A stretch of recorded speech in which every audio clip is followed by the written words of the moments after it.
سڵاو هاوڕێیان، پرسیار بە ڤیزەی خوێندن بێم بۆ کەنەدا نەخوێنم چییە بێت؟ وەڵام هیچ شتێک نابێت، زۆر ئاساییە. ئایا توانم خۆم ڕادەستی حکوومەت بکەم، خۆم تەسلیم بکەم بم بە پەنابەر؟ بەڵێ ئەتوانی. ئایا ئەو پارەیە کە بۆ بەشی سمستەری یەکەم یاومە بۆ خوێندنەکەم لێم ئەڕوا یان بۆم ئەگەڕێتەوە؟ ئەوە لەو حاڵەتە ئەبێ پەیوەندی بە کۆلێژ یان بە زانکۆکەوە بکەی، بڵێ من ناخوێنم و داوای ڕیفاندیان لێ بکەی.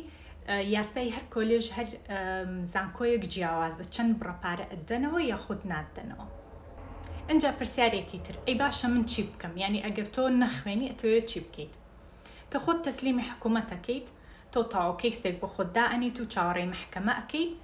لەو ماوەی کە چاوەڕێ ئەەکەیت تەقدیمی وەرک پێرمتەکەی، خۆت مۆڵەتی کاریان یاوە بە تۆ، مۆڵەتی کارت هەیە لەگەڵ ستودنت ڤیزە بۆ ماوەی 20 کاتژمێر ئەتوانی لە هەفتەیەکا کار بکەیت.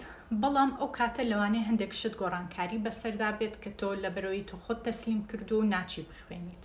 ئەی باشە بخوێنم باشتریان نەخوێنم، کامە پارەی زیاتر تێچێ؟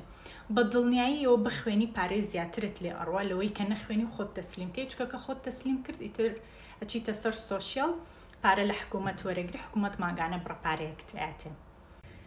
زۆر دڵنیانیم بزدەبت بڕەپارەکەی چنە، بەڵام هەر لەو دەورێ 600-700 دۆلارێکە بێت.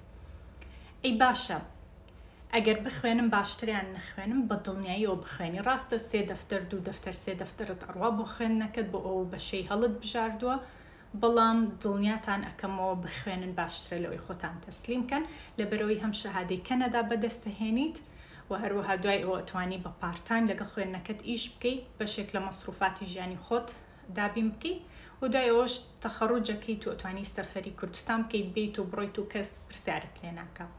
ئەگەر خۆت تەسلیم کەیت ئەوە خوێندنەکەت ئەوە بەدڵنی خۆی هەر ئەتوانی بخوێنیەوە نییە ناتوانی بخوێنی، بەڵام ناتوانی بگەڕێیتەوە کوردستان لەبەرەوەی خۆت ڕادەستی حکوومەت کردووە. بۆیە ئەگەر ڤیزەی خوێندنت هەیە باشترە بخوێنیت، پرۆگرامەکەی خۆت تەواوکەیت، وەگەریش ناتەوێت بخوێنی ئەوەش هەر ئەبێت ئاسایەتوانی خۆت تەسلیم بکەیت.